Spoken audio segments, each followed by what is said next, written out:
I myself, I'm a product of studying abroad, and I would not be here if I had not studied abroad myself. I became the person that I am right now. I'm doing the things I'm doing right now just because I had this experience abroad. A little bit about my background. I come from a very international family. My parents worked and studied abroad, and they met each other in Hong Kong. My father was working in Asia. My mother was in school in Hong Kong. Then she studied abroad in Australia to finish school over there. And what happened is they married, moved to Australia, and lived there happily after. That's what they thought. But they went to the Netherlands, back home to my father's family, and they decided the Netherlands is a great place to raise a family. So that's when I came about. I was born in the Netherlands. I grew up in the north of the country, in Drenthe, and that's where I thought I had a very regular Dutch life. However, I went to school in Groningen, which is a great place to study, and I had a regular student life, I thought, but I wanted more. So I moved to the United States and went to graduate school over there. Actually, I went to Texas, of all places. Texas is big. Everything is big in Texas, and I really loved being there. The University of Texas is very international. I met many students over there, both Americans and international students. And there I also found my own identity. I found out that I was really Dutch in their eyes. You know, perceiving myself as a Dutch/Asian student from the Netherlands, there I was totally Dutch. And I got many, many questions about my background. Like, what is this policy in the Netherlands about euthanasia? What about gay rights? What about soft drugs, about selling those and using them? And I felt like I had to defend a lot of things that I was not even aware of myself, being from a society where things were like the norm, right? So I felt I had to explain a lot of things, but that made me very much aware of my identity, my norms. And I got a lot of personal questions, a lot of sometimes offending questions, but it made me realize that I had to really formulate my opinions in a very clear way, which I enjoyed. I made many, many friends in Texas. I went to rodeos, like you can see on this picture. I made cowboy friends. I had friends who were Republicans, who had guns in the back of their pickup truck.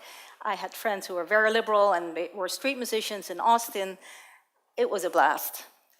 I learned a lot, but at the same time, I felt I had to move on and get another foreign experience.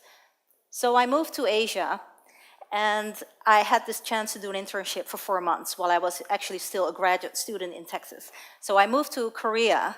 I had never been to Asia before, even though my mom was from China. But there I had to reinvent myself again. I was thinking, okay, I'm Dutch. I just happened to study in the US. But when I came to Korea, people didn't see me as Dutch. They saw me as a single, unmarried woman, 26 years old, needing a husband, because they felt they needed to take care of me. It was a totally different society than I was used to in the Netherlands and the US. And it confronted me also with my Asian background. You know, I have some mild Asian looks, that's what I thought. But that was a confusing thing at the same time, because people were looking at me and saying, wow, those freckles. And people were touching my skin on the streets.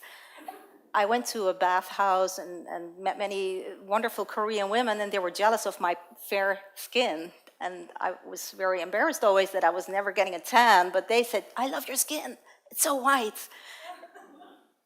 Wow, these were really interesting things. Another thing was that I was living with a Korean family. They spoke no English. I was interning at the city hall in Korea, in Daejeon, where no one spoke English, only my boss had a few words. What I found out is that I was kind of low on the food chain. It was like I was at the end of a long, long desk of workers. My boss was all the way on the top of the desk, and he was getting the big privileges, like sitting in a big armchair and having a nap after lunch while everyone else was working. And I learned the hard way that I had to behave. I was the only woman in the office, but I gained my position there, respect. I had to go drink with the guys afterwards, and I did. It was a lot of fun. I did karaoke, and at the end, I felt I gained a position and respect because I was asked to teach English as a second language to my boss and to my 50 coworkers there. So that's what I did after work, and I felt I had a new identity again. Even though I was a foreign student, I felt I was now in a position that I could be a teacher to my hosts, and that was a wonderful experience on itself. After graduating in the United States, I had to make a big decision, and that decision was, am I going to stay in the US, or am I going back home to the Netherlands and pick up where I left it? I had a degree in law, I had a degree in public administration, but at the same time, I had the other choice of following the true love of my life, who happened to be Yemeni, and he was working for the State Department as an Arabic language teacher in Tunisia. So here I was, go back home with all my wonderful experiences and follow a career that was matching my study background. But I didn't. I followed my heart, and I married my Yemeni love. And we kind of put together this wonderful international family, and I got that very interesting experience being first in Tunisia and then visiting Yemen as well. This is my oldest son in my arms. And I had the niqab, and I had all the experiences that you could have in Yemen. After 2 years in Tunisia, I decided to go back to the Netherlands with my husband, and we're now happily living here and raising our 3 kids in 3 different languages at home. They're all destined to go abroad, for sure, at least for a year. You know, it's not a question of, do you want to go? No, they have to go. It's part of their upbringing. Living abroad means also loving abroad. That's what I really learned from studying in a different country. You get to love the culture, the new language, the food, the smells, and if you're lucky, you also find the true love. There was a recent study done on the Erasmus exchange program where it was shown that about a quarter of the students who went abroad met their true love, or at least a long-lasting partner. And about 1 million babies were born out of those different relationships. So I think that's a very powerful tool. So if you go back to studying abroad is not really about studying, I think. Studying abroad is about being abroad. It's about experiential learning. And I want to put that question to you, like, what did you get out of your stay in a different country? Did you challenge yourself enough? Did you get away from the books? I know academia is great. Building up knowledge is wonderful. But what it's really about is getting experiences. Getting experiences and dive into new adventures. That's what I advise you to do.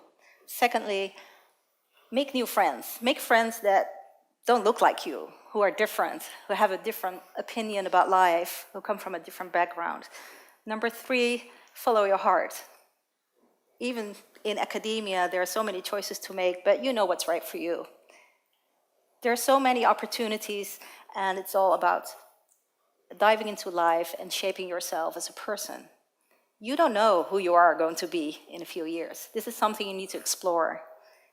There is no big plan. You just have to follow adventure, follow life, and develop the skills that you need to have to go through life in the best way possible. Now I'm a consultant, I'm an educational consultant, and I work with a lot of young people who are dreaming of going to the United States, and we help them with college placements. I often hold a mirror and say, what do you want to get out of this experience? They always say, oh, I want to go to Harvard, I want to go to Yale. I said, I know, but why do you want to go away? You know, what do you hope to get out of that? It's not about your major field of study. It's not about what school you go to. It's about what you learn on the way. The challenges are there. You have to pick them up. So 30 years ago, I was one of the few students who went abroad for a full degree. And I felt I was going the hard way. You know, I had to take out my typewriter. I had to write application papers. And it was not an easy thing to do. I could have just studied in Groningen, stay in the Netherlands, and then just go on to a job here in the Netherlands. But somehow I chose to do it the hard way. Looking at the circle that I went through, it looks like it was all planned, but it wasn't. It was all chances that I saw, opportunities that I saw, and that made me a better person, I think, and living life to the fullest. 30 years ago, it was more for the younger kids who were from military families or diplomats that had a chance to study abroad. Nowadays, it's different. Everyone has a chance to study abroad. Every university has an exchange program, has partners abroad. So it's kind of easy to get uncomfortable in a different country through a comfortable way. You know, your school can arrange everything you want. But now what it takes is guts. You need to have guts to do it, just to do it. It's not about packing the right stuff for your trip abroad. It's about having the right mindset. It's about going out there and meeting new friends, meeting life, basically. So what I call upon is just having all international women and men encourage the younger generation to take a chance and find their destiny. Throw away the books. Everyone can be smart and study and find their way to a better degree in a nicer environment. It's really about developing your character. No guts, no glory, that's what I say. And I hope that we can all look for younger people, but even look at yourself and say, hey, can I get something more out of my career, out of my life, and explore. So I hope that everyone will study abroad one day, one time, and that you will help encourage these people. Thank you so much.